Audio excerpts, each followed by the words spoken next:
හරි පුතේ මේ පොඩ්ඩක් අර ස්පෑම් වදිනවා රිපෝට් පාරක් යනවා ඒ හින්දා මේ ඒත් එක අපිට කරන්න දෙයක් නැහැ.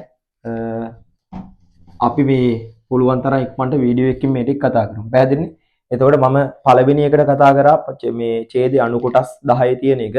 ඒ කතා කරගෙන යද්දි මම කිව්වා හැම එකකින්ම තියෙන උවයෙන් කරුණු දෙක ගානේ පාඩම් කරන්න කියලා. උදාහරණයකට ශාරීරික යෝග්‍යතාවයට බලපාන සාධක නම් ඒකෙන් දෙකක් පාඩම් කරන්න. ඊට පස්සේ මම කියන් ගියා මානසික සෞඛ්‍යයට බලපාන එකක් නැහැ ඒකෙන් දෙකක් පාඩම් කරන්න. ඔය වගේ කරුණු තියෙන ඒ වගේ දෙක ගානේ පුළුවන් එකකින් පාඩම් කරන්න යන්න. ඔයාලට පාඩම් හිටින්නේ නැත්නම් බලාගෙන යන්න හෙට වෙද්දි මතක් වෙයි. පැහැදිලිනේ? ඊට පස්සේ ඊගාවට මේ අංක දෙකට මම කිව්වා ආහාර පැත්තෙන් ආවොත් ආහාර හෝ පෝෂණය පැත්තෙන් ආවොත් ආහාර ආසාත්මිකතා සෞඛ්‍ය ප්‍රවර්ධනය නේ මත්ද්‍රව්‍ය ඊට පස්සේ මම මේ නෝට් කරගෙන තියෙන ටික මම මේ කියන්නේ මගේ විෂය නෙවෙයිනේ. හරිද? ඒත් එක මම මේ කතා කරගෙන යන ටික මම මේ කියන්නේ කාලීන ප්‍රශ්නකින් වගේ එන්න පුළුවන් මත්ද්‍රව්‍ය පැත්තෙන් වගේ. එහෙම නොවුනොත් ඕක එනවා තුන්වෙනි ප්‍රශ්නෙට වගේ. ඇවිල්ලා දෙක තුන මාරු වෙන්න පුළුවන්. තුන්වෙනි එකට આવොත් රෝගයක් පැත්තෙන් මානසික රෝග, ලිංගික රෝග, ඌනතා රෝග, හරිද? බෝ නොවන රෝග, චිත්ත වේග රෝග, ඔය වගේ දෙයකින් එන්න පුළුවන් කියලා කිව්ව තුන්වෙනි එකේදී. ඊට පස්සේ හතරවෙනි එක ගත්තාම පුතා හතරවෙනි එකේ මං කිව්වා ඔයාලට කෙලින් බලන්න කියලා අභියෝග බලන්නේ කියලා කිව්වා. මම දැන් කියන් ගියා ඒක අභියෝග බලද්දි කොහොමයි කිව්වත් චැලෙන්ජ් බලද්දි කෙලින්ම මේ උදාහරණයකට නංගි බස් එකෙන් වැටලා දැන් මොකද කරන්නේ? හරිද? අහන් ඒ වගේ පොඩි විස්තරයක් දීලා ඉවර වෙලා ඒකට අදාළව කරන දේ ඔයාලට ලියන්න තියෙවි. ඔයා ලියන විදිහ අනුව ඔයාලට ලකුණු ලැබෙනවා. හරිද? උදාහරණයකට මේ පිච් එකේ දුවන අතරේ කකුල පැටලිලා වැටලා හොස්පිටල් ඇඩ්මිට් කරන්න ඕනේ. ක්‍රීඩකෙක් ඉන්නවා. ඔයා දැන් මොකද කරන්නේ? ප්‍රථම ආධාර දෙන්න හදිසිම අවස්ථාවක් කියලා ඔයා මොකද කරන්නේ? ඔය වගේ දැනුම ආශ්‍රිතව දෙන්නේ. එතකොට ඔයා මාකින් ස්කීම් කීප එක ඒකට තියෙන උත්තර සනිකව බලන් යන්න. ඊට පස්සේ ඒගාවට මේ පස්වෙනි හයවෙනි ප්‍රශ්න වලට මම ඒක ලොකුවට කතා කරන්න යන්නේ නැහැ. පස්වෙනි හයවෙනි ප්‍රශ්න මම දැන් ඉස්සෙල්ලා කිව්වා. පස්වෙනි හයවෙනි ප්‍රශ්න වලට පස්වෙනි එකට පේශි තන්තු આવොත් හයවෙනි එකට මල්ල ක්‍රීඩායි වගේ සීන් එකක් තියෙන්නේ. පේශි තන්තු වලට ආශ්‍රිතව ක්‍රීඩා එක්ක මික්ස් එකක් එන්න පුළුවන්. පැහැදිලිද? පේශි තන්තු ඒ කියන්නේ මසල් ක්‍රියාකාරීත්වය, ශාරීරික යෝග්‍යතාව පැත්ත, ඔය වගේ පැත්තකින් ඕක එන්න පුළුවන්. ඒ හින්දා මේ ඔය පේශි තන්තු ටික හරිද? ඔය වගේ ටික බලන් යන්න සනිකව.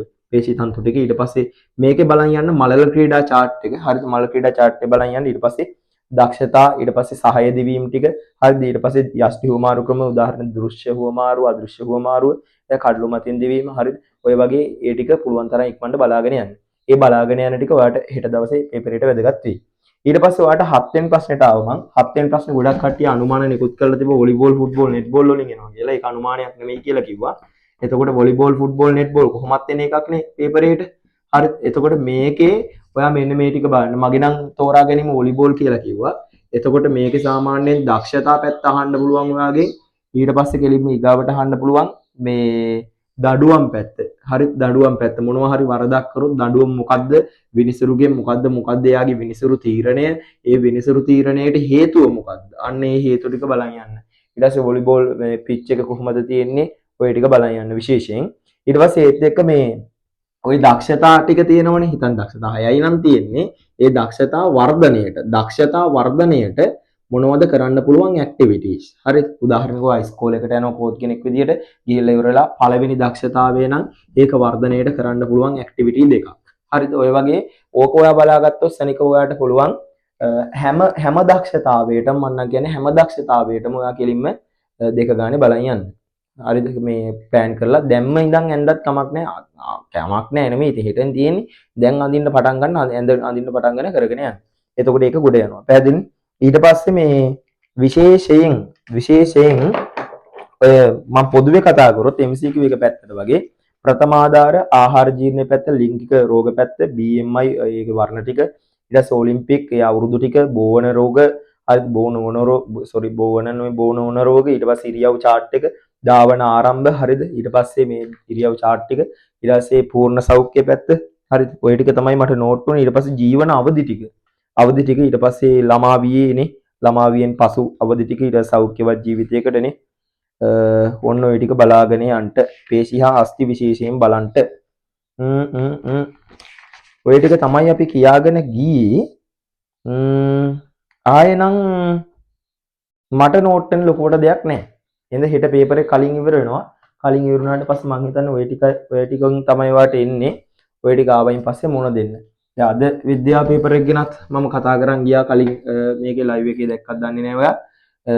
විද්‍යා පේපරේ කියන්න ඕනේ අය මොකුත් නැහැ. කල්ලපතා හොති කිසිවක් නැහැ. එන්න තියෙන අංකත් එක්ක අපි සාක්ෂිසහිතව channel එකේ දාලා තියෙනවා. විද්‍යා පේපරේ උනේ අර ස්පෑම් වැදිලා මගුලක් වෙච්ච හින්දා කොටස් දෙකකට කැඩුන අනුමාන දෙන එකක් ලයිව් එකෙන් දුන්න කොටසක් අනිත් එක දුන්නා රෙකෝඩින් එකෙන් දුන්න කොටසක්. එතකොට ලයිව් එකේ පැත්තට බහුතරයක් MCQ පැත්ත ටාගට් වෙලා තියෙනවා මම දැක්කා. රෙකෝඩින් එකේ දෙවන කොටසේ ප්‍රශ්න අංකත් එක්ක දීලා තිබ්බා. ප්‍රශ්න අංකත් එක්ක දීලා තිබ්බා. ඒ ගෙසින් එක හරිද වැරදිද කියලා දැන් විශේෂයෙන් කියන්න ඕන දැන් උදා ශාක ප්‍රජනනයේ මම කියනවා විශේෂයෙන් කියලා. හරිද? ඒකේ තියෙන ඉතුරු ටික විශේෂයෙන් කියලා කියනවා. ඒ ටිකත් එක්ක ඔයා බලාගන්න මෙහෙමයි. තව තියෙන්නේ දවස් 3යි. තව තියෙන්නේ දවස් 3යි. ප්‍රධාන විෂයන් 1යි. කාණ්ඩ විෂයන් 2යි. හෙටින් පස්සේ. ඒ හින්දා මේක ඉවරයක් කරන්න. ඉවරයක් කරලා ඉවර වෙලා අපි නිදහසේ හම්බෙමු. එහෙනම් එතකන් ආදරෙන් සමුගන්නවා හෙට දවසේ ඔයාට ජය ප්‍රාර්ථනා කරනවා හෙට A9කට යන්න ලැබෙන්න කියලා ආශිර්වාද කරනවා පුතේ. එහෙනම් හැම දරුවෙක්ටම ආයිබෝවන් තෙරුවන් සරණයි අපි ගව දවසක මුණ ගැහෙමු.